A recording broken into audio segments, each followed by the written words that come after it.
Well, I tell you, we're here today, and we got Uncle Len in town, so I have to tell a couple of Uncle Len stories. And they're good stories. They're good stories because it was part of, there's a disparity in age. There's at least 10 years between me and Len. Well, actually, there's 12 years between me and Len. And so when he was graduated from college and off to Viet Nam and doing all those things, I was still a little kid back in St. Henry.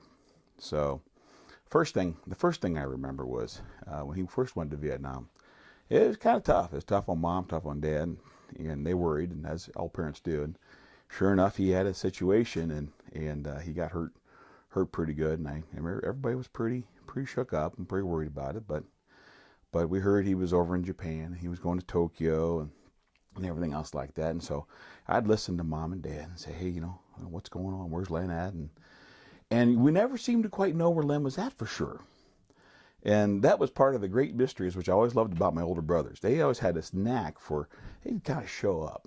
So here I am, and it's probably 1968, 69, somewhere in that neighborhood. And I'm riding up by the post office. I'm on my bike. And I knew last I had heard Len was in Tokyo. So all of a sudden, this blue Volkswagen pulls up right there at the stoplight. And this guy winds down his window and says, hey, kid. He said, where's Louis Fullenkamp live? I turn around and I say, he lives, and there was Len sitting in that car. He had an eye patch on, and I just about jumped out of my skin, and I couldn't ride home fast enough because he got home, and Mom and Dad were there, and he got all surprised and big excitement. And it was really neat, and it was kind of fun because that was, at that time those guys had all moved on and they graduated from college and were doing their thing, and he actually got to come home and convalesce for a while. But I'll never forget him pulling up in that blue Volkswagen and say, hey, where's Louis Fullenkamp live? And I said, he lives right.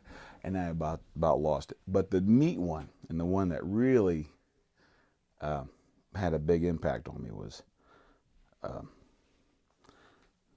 we'd lost Mom.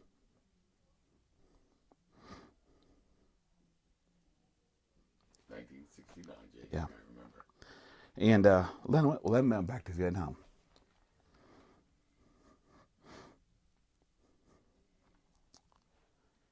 And Dad was worried.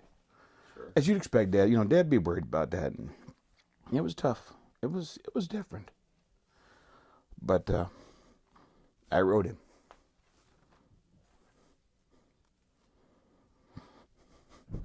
You wrote Len back in 1969? Sure did. Oh, yeah. A lot. A lot, yeah. That was great. And I was kind of I was the little brother, hey, can you send me this? Can you do that? But I'll never forget, we didn't know if he was coming home or not, or when he was coming home. Yeah. So Dad never really knew. But lo and behold, Len shows up, one day in the summertime, and out of the blue, and he came home, and all the kids were there, and we got all excited. And then he walked down to the beer storage, and that was great.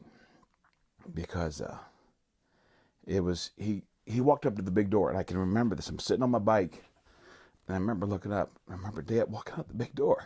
Yeah, you rode that bike a lot. Oh, you got that right. You got that right. Anyway, I do.